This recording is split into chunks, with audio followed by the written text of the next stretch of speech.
विद्यार्थी मित्रों धोरण 7 विषय विज्ञान प्रकरण 9 भूमि। हवे આપણે એની અંદર જોઈએ ભૂમિ વિશે આપણે થોડીક માહિતી તો મેળવેલી જ છે અને આપણને હશે જ, કારણ કે ધોરણ 6માં આપણે એનો અભ્યાસ કરી ચૂક્યા છીએ। હવે જોઈએ ભૂમિ એક ખૂબ જ અગત્યનો કુદરતી સ્ત્રોત છે। તે વનસ્પતિના મૂળને જકડી રાખીને તથા પાણી અને પોષક દ્રવ્યોને આપીને તેની વૃદ્ધિ આપે છે। તે ઘણા સજીવોનું ઘર છે। ભૂમિ ખેતી માટે ખૂબ જ મહત્ત્વની છે। ખેતી, ખોરાક, કપડાં અને રહેઠાણ આપણને ભૂમિ જ પૂરું પાડે છે। આમ ભૂમિ એ આપણા જીવનનો અભિન્ન અંગ છે। મિત્રો, સવાલ તરીકે પૂછાઈ શકે કે ભૂમિ આપણા જીવનનો અભિન્ન અંગ કઈ રીતે છે? તો આપણે લખી શકીએ કે ભૂમિ ખેતી માટે આપણને ખેતી, ખોરાક, કપડાં અને રહેઠાણ પૂરું પાડે છે, બરાબર છે।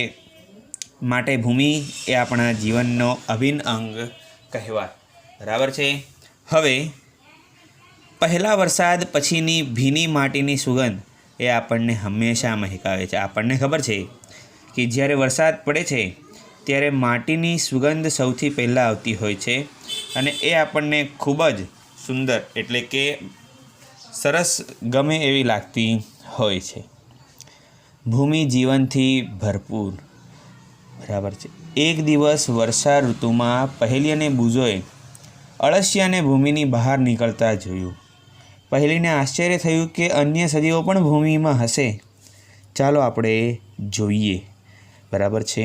આપણને ખબર છે કે ભૂમિની અંદર બહુ બધા સજીવો રહેલા છે જે ભૂમિની ફળદ્રુપતા, જમીનની ફળદ્રુપતાને જાળવી રાખવામાં મહત્ત્વનો ભાગ ભજવે છે। પ્રવૃત્તિ 9.1 જોઈએ। કેટલીક માટીના નમૂના લો અને તેનું ધ્યાનથી અવલોકન કરો। તમે બહિર્ગોળ લેન્સ વાપરી શકો છો।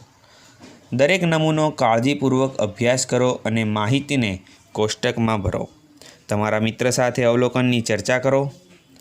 તમે એકત્રિત કરેલી માટીના નમૂનાના તમારા મિત્ર એકત્રિત કરેલી માટીના નમૂના જેવા જ છે એ જુઓ। બુઝો અને પહેલીએ માટીની ઘણી રીતે વાપરી છે, બરાબર છે। તેઓ તેની સાથે રમતા ખૂબ જ આનંદ મેળવે છે। તે ખરો આનંદ છે। ભૂમિની ઉપયોગિતાઓની એક યાદી તૈયાર કરીએ, બરાબર છે। હવે ભૂમિ તો અહીંયા આપણી પાસે છે કે ભૂમિના સ્ત્રોત તો મિત્રો બગીચામાંથી આપણને માટી મળી શકે છે। રસ્તાની આજુબાજુની માટી આપણે લઈ શકીએ છીએ। જ્યાં બાંધકામ થતું હોય ત્યાંની માટી લઈ શકીએ છીએ। તો જ્યારે આપણે બગીચાની ભૂમિ લઈએ છીએ તો તેનામાં ઘાસ, વનસ્પતિના પાંદડા, બરાબર છે, ફૂલો ઘણી બધી વસ્તુઓ આપણને તેનામાં જોવા મળતી હોય છે। કેટલાક પ્રાણીઓ જેવા કે કીડી, નાના જીવજંતુઓ વગેરે પણ જોવા મળતા હોય છે। રસ્તાની બાજુની માટી તો રસ્તાની બાજુની માટીમાં પણ આપણને કાંકરા, માટી, બરાબર છે, રેતી વગેરે જેવો ભાગ જોવા મળે છે। ત્યારબાદ વનસ્પતિમાં ત્યાં જે ઉગતી આજુબાજુ વનસ્પતિ હશે એનો ભાગ જોવા મળશે। પ્રાણીઓમાં આપણને એ જ રીતે કીડી, નાના જીવજંતુઓ વગેરે જોવા મળશે।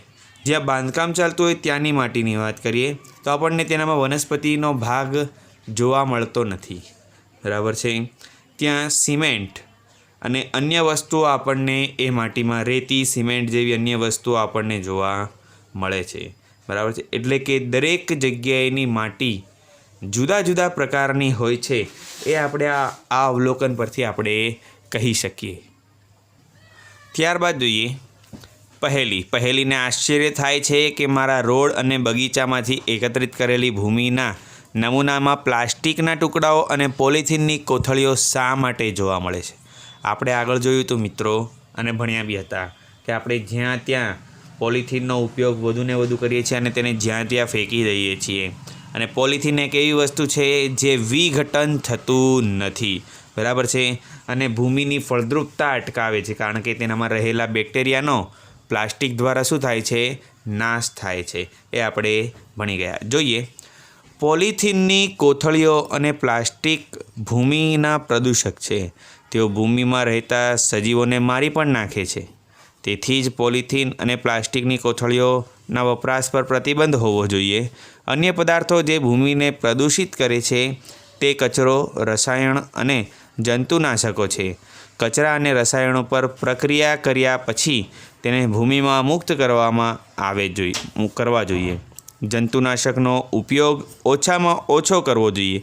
જે રસાયણોનો આપણે ઉપયોગ કરીએ છીએ ખેતી માટે તેનો ઉપયોગ ઓછો કરવો જોઈએ, કારણ કે તે પણ ભૂમિ માટે એક અસરકારક રૂપ ઉત્પન્ન કરે છે, એટલે કે એક દૂષણ છે, પ્રદૂષક છે. બરાબર છે.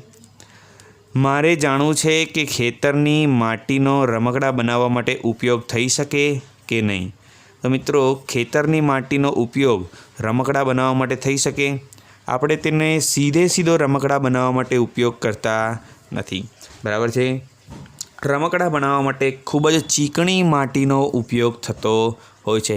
એટલે કે માટીને વારે ઘડી ગૂંદવામાં આવે છે અને ત્યારબાદ જ તેનામાંથી રમકડા બનાવી શકાય છે. તમે કુમારને કોઈ દિવસ માટલા ઘડતા જોયા હશે. બરાબર છે. એની માટીનો સ્પર્શ કરી જોજો. એ ખૂબ જ ચીકણી અને લીસી હોય છે, જેથી આપણે તેને સહેલાઈથી કોઈ પણ આકારમાં ઢાળી શકીએ. ભૂમિની રૂપરેખા વિશે વાત કરીએ તો ભૂમિ વિવિધ સ્તરો ધરાવે છે. સ્તરોની ગોઠવણી કેવી રીતે થયેલ છે એક પ્રવૃત્તિ દ્વારા સમજીએ. પ્રવૃત્તિ 9.2. થોડીક માટી લો. માટીના ઢેફાને હાથ વડે તોડીને તેને પાવડર બનાવો. એક કાચનો ગ્લાસ લો. તેને 3/4 ભાગ પાણીથી ભરો અને તેમાં મુઠ્ઠી ભરીને માટી નાખો. તેને લાકડી વડે હલાવો જેથી માટી ઓગળી જાય. હવે થોડી વાર કોઈ પણ હલનચલન વિના તેને મૂકી રાખો, એટલે કે ત્યાં તેને સ્થિર મૂકી રાખવાની છે. અને ત્યાર પછી તેનું અવલોકન કરો અને નીચે આપેલા પ્રશ્નોના જવાબ આપો. પહેલો પ્રશ્ન એ છે કે શું તમે કાચના ગ્લાસમાં અલગ અલગ કદ ધરાવતા ઘટકોના સ્તરો જોવા મળે છે? જે આપણે અહીંયા આકૃતિમાં જોઈ શકીએ છીએ એ સ્તર આપણને જોવા મળશે. આ સ્તરો દર્શાવતી આકૃતિ દોરો. અહીંયા જે આપણે જોઈ રહ્યા છીએ, શું તેમાં પાણીની સપાટી પર સડી ગયેલા પાંદડા અને પ્રાણી જોવા મળે છે? અહીંયા આપણને ઉપરના ભાગ પર સડી ગયેલા પાંદડા અને નાના સૂક્ષ્મ જીવો જોવા મળશે. ભૂમિમાં રહેલા સડેલા મૃત ઘટકોને સેન્દ્રિય પદાર્થ કહે છે. એટલે કે ભૂમિનો જે સૌથી ઉપરનો સ્તર છે એ શેનો બનેલો હોય છે? સેન્દ્રિય પદાર્થોનો બનેલો હોય છે. તમે કદાચ જાણતા હશો કે ભૂમિ એ પાણી, પવન અને વાતાવરણ દ્વારા મોટા પથ્થરોના તૂટવાથી બનેલી છે. આ ક્રિયાને અપક્ષય કહે છે. મિત્રો, આ અપક્ષયની વ્યાખ્યા છે કે ભૂમિ એ પાણી, પવન અને વાતાવરણ દ્વારા મોટા પથ્થરો તૂટવાથી બને છે. આ ક્રિયાને અપક્ષય કહે છે. મિત્રો, વ્યાખ્યા આપણે આપણી નોટબુકમાં લખવાની છે. બરાબર છે.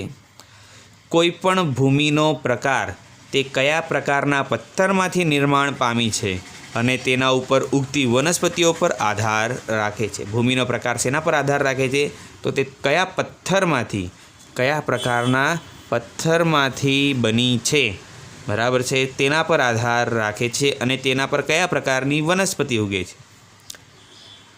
ભૂમિનો લંબરૂપ છેદ જોતા તેના વિવિધ સ્તરો જોઈ શકાય છે, જેને ભૂમિની રૂપરેખા કહે છે.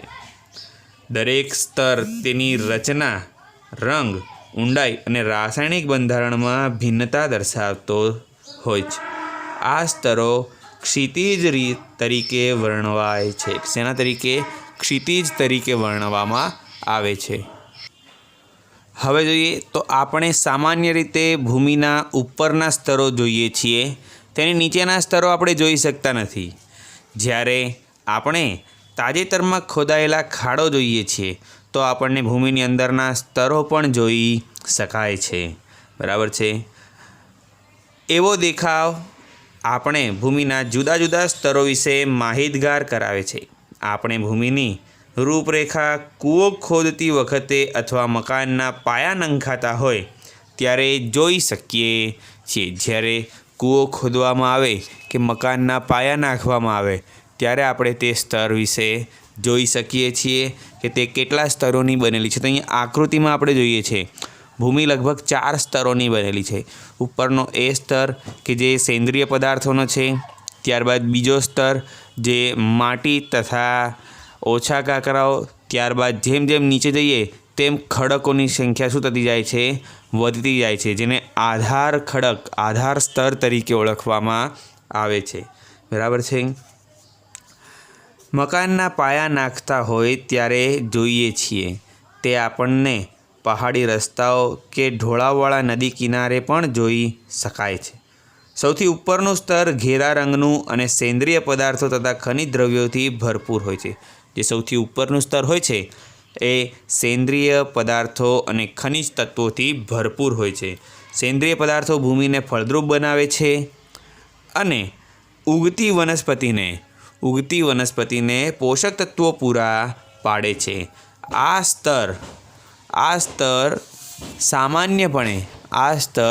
સામાન્યપણે નરમ, છિદ્રાળુ અને પાણીનું પ્રમાણ જાળવી રાખે છે. આવી ભૂમિને ઉપરી ભૂમિ અથવા એ સ્તરની ભૂમિ કહેવામાં આવે છે. બરાબર છે. કીડાઓ, ઉંદરો, છછુંદરો, ઢાલિયા, જીવડા જેવા સજીવોનું રહેઠાણ આ જ ભૂમિ છે. નાની વનસ્પતિઓના મૂળ સંપૂર્ણ ઉપરી ભૂમિમાં જ ખૂંપેલા હોય છે. તેના પછીના સ્તરમાં સેન્દ્રિય પદાર્થો ઓછી માત્રામાં પરંતુ ખનિજ દ્રવ્યો વધુ હોય છે. આ સ્તર સામાન્ય રીતે સખત અને સઘન હોય છે, જેને બી સ્તર અથવા મધ્ય સ્તર કહે છે.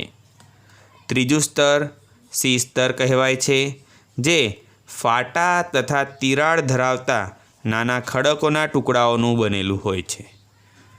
આ સ્તરની નીચે આધાર ખડક હોય છે. શું હોય છે? આધાર ખડક, જે ખૂબ જ સખત હોવાથી કોદાળી વડે ખોદવું અઘરું છે. કેવું છે? કોદાળી વડે તેને ખોદી શકાતું નથી. બરાબર છે. જે ત્રીજું સ્તર છે સી સ્તર.